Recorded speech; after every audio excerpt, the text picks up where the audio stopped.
સમાજ વિજ્ઞાનો આપણને મનુષ્યના સામાજિક વિશ્વથી માહિતગાર કરે છે. તે ભૂગોળ, અર્થશાસ્ત્ર, સામાજિક પરિસ્થિતિ અને સંસ્થાઓ, રાજકીય પ્રવૃત્તિઓ અને સંગઠનોની જાણકારી આપે છે.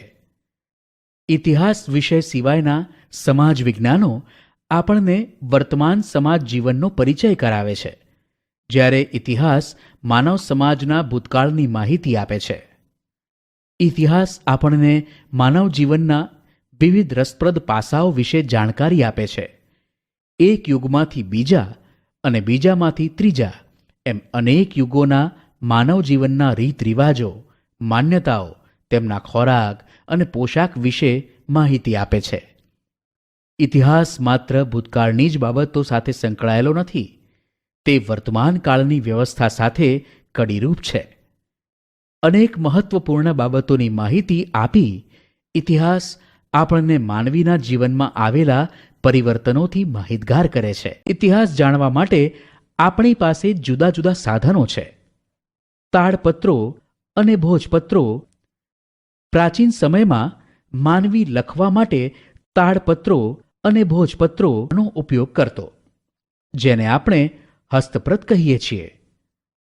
તાડપત્રો એટલે તાડ વૃક્ષના પર્ણ પર લખાયેલી હસ્તપ્રતો અને ભોજપત્ર એટલે હિમાલયમાં થતા ભુર્જ નામના વૃક્ષોની પાતળી આંતરછાલ ઉપર લખાયેલ હસ્તપ્રતો. તાડના પર્ણ પર અને ભુર્જ જેવા વૃક્ષોની છાલ પર તેઓ હસ્તપ્રત લખતા.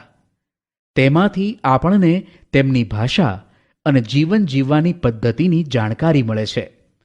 આવી અનેક હસ્તપ્રતો મળી છે.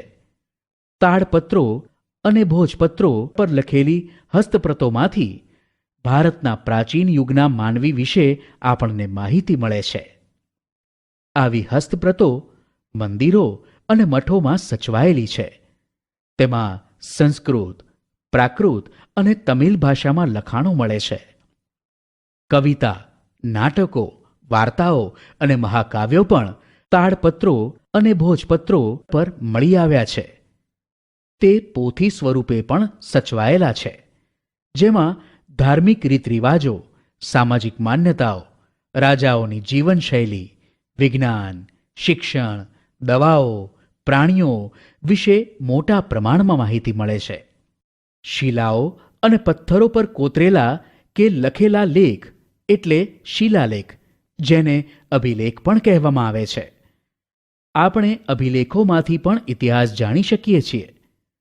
ઘણીવાર તે ધાતુ પર પણ મળી આવે છે. રાજા પોતાના આદેશો શિલાઓ પર કોતરાવી પ્રજા સાથે સંવાદ કરતા હતા. પ્રાચીન ભારતના અનેક રાજાઓ અને રાણીઓએ તેમના રાજ્ય, વિજય, ધર્મ અને સંસ્કૃતિની માહિતી આવા અભિલેખો પર અંકિત કરાવી છે.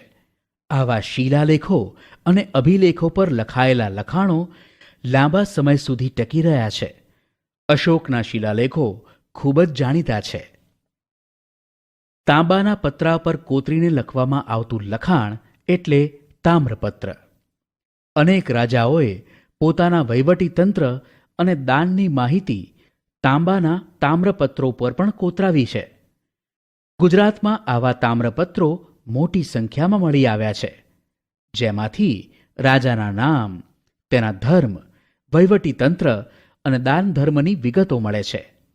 આવા તામ્રપત્રો પાટણ હેમચંદ્રાચાર્ય લાઇબ્રેરી, ઉત્તર ગુજરાત, અમદાવાદની LD institute of Indology, Navrangpura, ભોજે અધ્યયન અને સંશોધન વિદ્યાભવન, અમદાવાદ, શ્રી મહાવીર જૈન આરાધના કેન્દ્ર, કોબામાં સચવાયેલા છે. સિક્કા પણ ઇતિહાસ જાણવાના અગત્યના સાધનો છે. સિક્કા પર રાજાનું નામ, તેના ધર્મ, સંસ્કૃતિ વગેરેની તથા તેના સમયની માહિતી મળે છે. ભારતમાં ઈસવીસન પૂર્વે 5મી સદીના પંચમાર્ક સિક્કા મળી આવ્યા છે, જે સૌથી જૂના સિક્કા છે. આ સિવાય ગ્રીક રાજાઓ, મૌર્યકાળ અને ગુપ્ત યુગના અનેક સોના ચાંદીના તાંબાના સિક્કા જે તે રાજ્યની સામાજિક, ધાર્મિક, આર્થિક અને રાજકીય માહિતી આપે છે. પંચમાર્ક સિક્કા એટલે ધાતુના ટુકડાઓને છાપ ઉપસાવવા બીબામાં મૂકી દબાણ આપી બનાવાતા ઇતિહાસ એટલે કે માનવ સમાજનો ભૂતકાળ જાણવા આપણને પુરાતત્વશાસ્ત્રીઓ, જેને અંગ્રેજીમાં આર્કિયોલોજિસ્ટ કહેવાય છે, તે સંશોધન કરીને માહિતી આપે છે.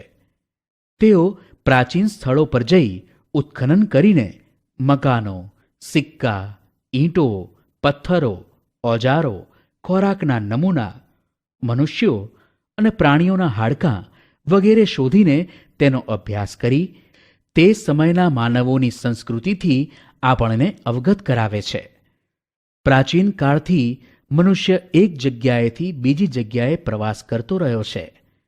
ઘણા પ્રવાસીઓ બીજા દેશોમાં જઈને ત્યાંના જીવનની નોંધ પણ કરતા હતા.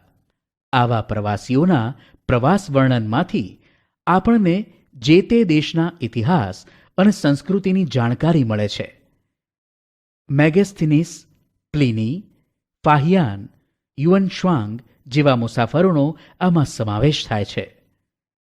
પુરાતત્વશાસ્ત્રીઓ અને ઇતિહાસકારોના સંશોધનોથી આપણને ઉત્તર પશ્ચિમ ભારતમાં સિંધુ નદી કિનારે પાંગરેલી મહાન સભ્યતાના દર્શન થાય છે.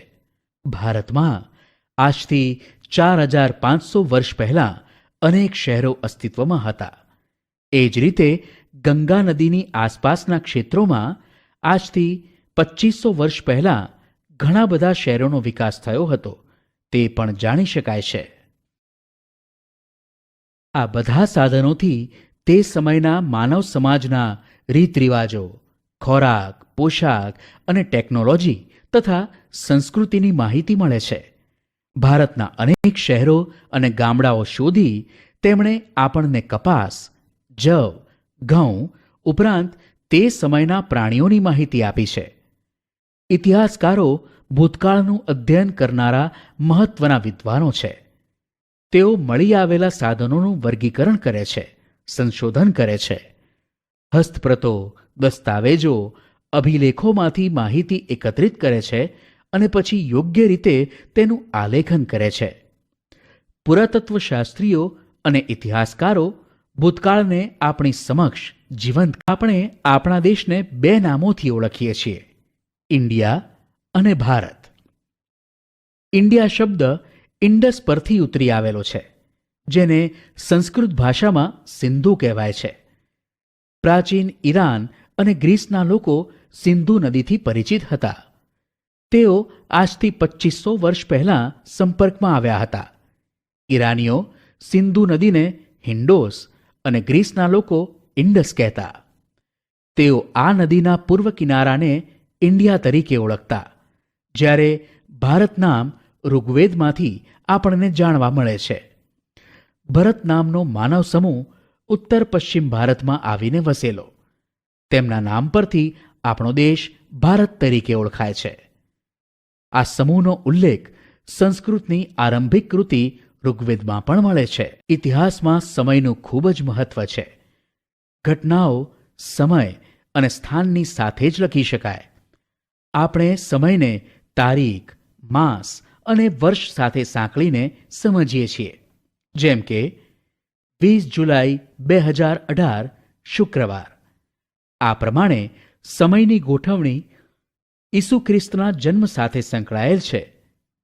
ખ્રિસ્તી ધર્મના સ્થાપક ઈસુ ખ્રિસ્તના જન્મને દુનિયામાં સમય સાથે જોડવામાં આવ્યો છે. આપણે ઈસવીસન એમ કહીએ છીએ. અંગ્રેજીમાં એડી, એન્નો ડોમિની એટલે ઈસુ ખ્રિસ્તના જન્મ પછીના વર્ષો એમ કહેવાય. દાખલા તરીકે ઈસવીસન 2000 એટલે ઈસુ ખ્રિસ્તના જન્મ પછીના 2000 વર્ષ.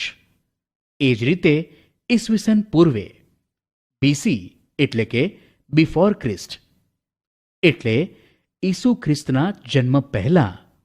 ઉદાહરણ તરીકે ઈસવીસન પૂર્વે 2000 એટલે કે ઈસુ ખ્રિસ્તના જન્મના 2000 વર્ષ પહેલા. ઈસવીસન પૂર્વે અને ઈસવીસન એ આ ચિત્ર દ્વારા સમજી શકાય. અન્ય કેટલાક સાલવારી સાથે સંકળાયેલા શબ્દો. સીઈ એટલે કોમન એરા, સામાન્ય કે સાધારણ યુગ. જ્યારે BCE એટલે બિફોર કોમન એરા, સામાન્ય કે સાધારણ યુગ પૂર્વે. ઘણીવાર સાલવારીને એડીને CE અને BCને બદલે BCE તરીકે પણ લખવામાં આવે છે. ખ્રિસ્તી ધર્મ વિશ્વના મોટા ભાગના રાષ્ટ્રો સાથે સંકળાયેલો હોવાથી અનેક રાષ્ટ્રોની જેમ આપણે ભારતમાં પણ આ જ સાલવારીનો પ્રયોગ કરીએ છીએ. ઘણીવાર BP એટલે બિફોર પ્રેઝન્ટ શબ્દનો પણ ઉપયોગ થાય છે. એડી, એન્નો ડોમિની એ એન્નો અને ડોમિની એવા બે શબ્દો મૂળ ગ્રીક શબ્દો છે, જેનો અર્થ in the year of God, ભગવાનના સમયનું વર્ષ થાય છે. દાખલા તરીકે AD 2008